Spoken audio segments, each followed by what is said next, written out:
Hi guys, Mr. John here. In this video, first I wanna say that I'm not dead yet. Don't you worry about me. I've been busy lately and that is because in this time of the year I have a bunch of exams to pass. So I guess that explains my absence on a channel. I am on YouTube each and every day as a viewer, but I'm not a very active creator for a number of reasons. First, I'm not a full-time YouTuber. Second, lately I just don't find it as interesting as it was once was for me to create videos, unfortunately. Okay, and the funny thing is that I had one guy making a comment on my video about CRT TV repair. I don't remember which video it was, but first of all he left the comment in Spanish or something like that, and that's kind of bizarre, because if you want me to answer to your comment you should leave it in English. This channel has videos in English, so in order to get an answer you should leave a comment in English, otherwise I'll just ignore them. Okay. And basically in that comment I don't really understand Spanish, but it's like said "Sankelade da subscription a Mr. John," like he was threatening me to unsubscribe or something like that. It's kind of pointless, because I'm here not to make money. I'm here just because it's my hobby and it's a place for me to practice my speech and stuff like that. And I've made a couple of friendships here, if you can call them that way. But anyway, the topic of this video is purpose of this video is hopefully to clear up some fog and some stains on the table as well. To clear up some fog around the DIAC and what it is. In my another video, namely CFL repair, how to repair a CFL, some tips to repair a CFL, I guess it's called, if memory serves me right. I mentioned about problems with the startup circuitry, and that has the main component of the startup circuitry in a CFL is a part called a DIAC, and some people already started to confuse it right away with the Zener Diode, and those are two different beasts. The only common thing about the DIAC and a Zener Diode is the fact that they both have a predetermined breakdown voltage, and that's about it. The DIAC is much more like a DIAC, but without a gate. Let me grab a paper. So first I'm gonna show you how some symbols. A DIAC in a schematic looks like this. It's a two-leaded component. Two leads. A DIAC has another third lead, which is right here, like that. And that was a gate. This doesn't have it. This, see, looks exactly like a diode, but it's not. And a Zener diode, as you all know, sometimes it's drawn like this, sometimes it's drawn like this. You see a bunch of variants of a schematic symbol. That's not the point here. What is the Zener used for? Mainly as a voltage reference. You have a resistor here which limits the current through the device, and you have some variable voltage here.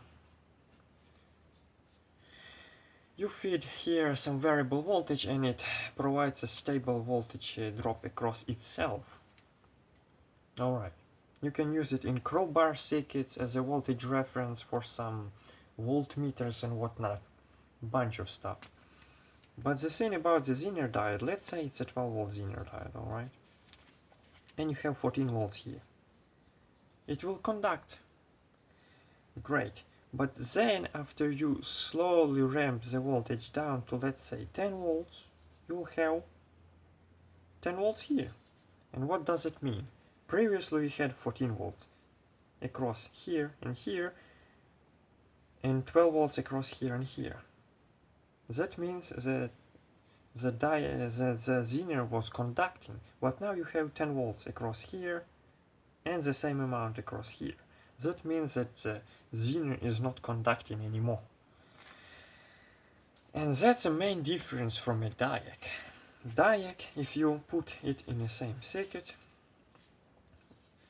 now the DIAC is a symmetric part. It doesn't matter what the polarity is, but for the sake of this demonstration, let's say positive is here, negative is here. If you have, let's say it's a 12 volt DIAC, just for the same kind of deal, and you have 14 volts here. Alright, the DIAC will conduct. But then, if you slowly ramp the voltage down to, let's say, 10 volts, it will still conduct. It will still drop some current, which will be, it will still drop some voltage, which will, of course, will be less than 12 volts. It will be somewhat less than this value.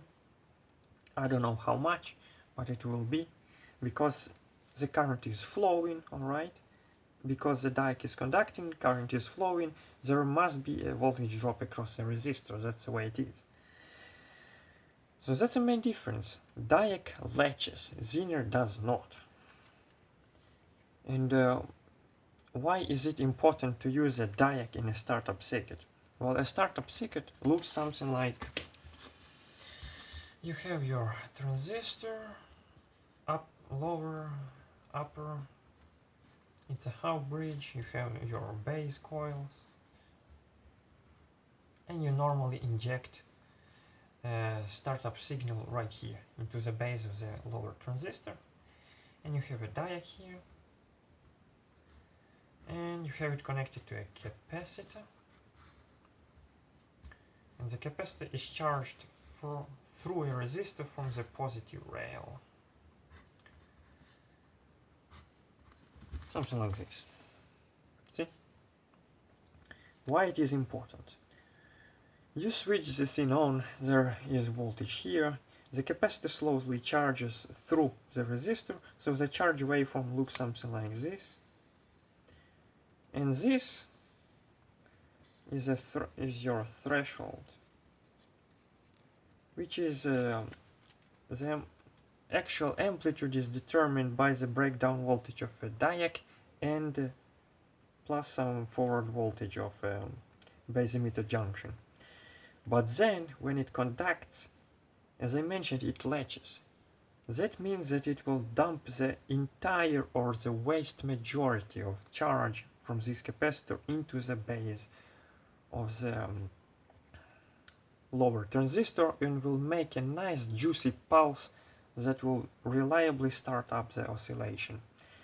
If you put a Zener there, let's say a 12 volt Zener, this capacitor will charge to 12 volts and then it will start to conduct. It will charge actually to 12.6 volts because you have a base emitter junction here, right?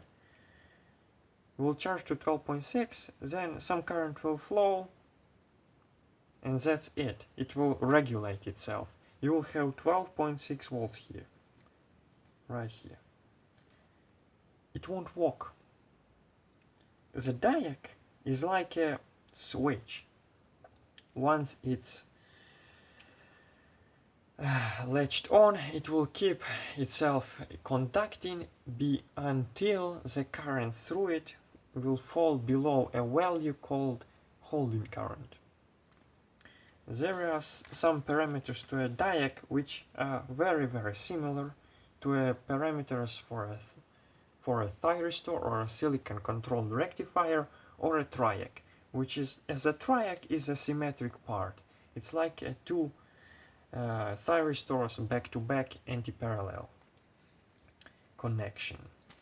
So the two parameters are holding current and the latching current. The latching current is the amount of current you need to be flowing through the device in order for it to latch, to latch and keep itself in that state. The holding current is the minimum current where the device will still be conducting. If you drop below the holding current, it will switch off and behave just like a Zener in this situation I mentioned previously.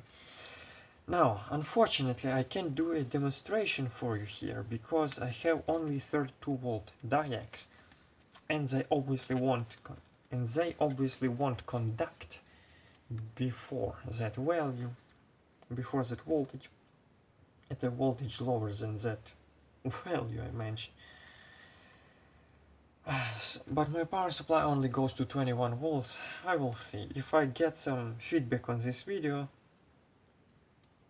positive feedback on this video, I may be tempted to make another video showing the practical demonstration of what I was just talking about. I ain't gonna beg you to leave feedback. I'm gonna just say, if you want a practical demonstration, let me know. If we'll have a few people asking for it, I will do it. I will take my time and mock up some simple power supply to do just that. Because lately, as I mentioned, I'm kinda running out of motivation to make videos, and yeah, this might very well be last or one of the last videos that I put up, but I cannot promise you anything. You should not raise your hopes up for me quitting YouTube or for me keeping on uploading. So that's it, guys. Thanks for watching. See you.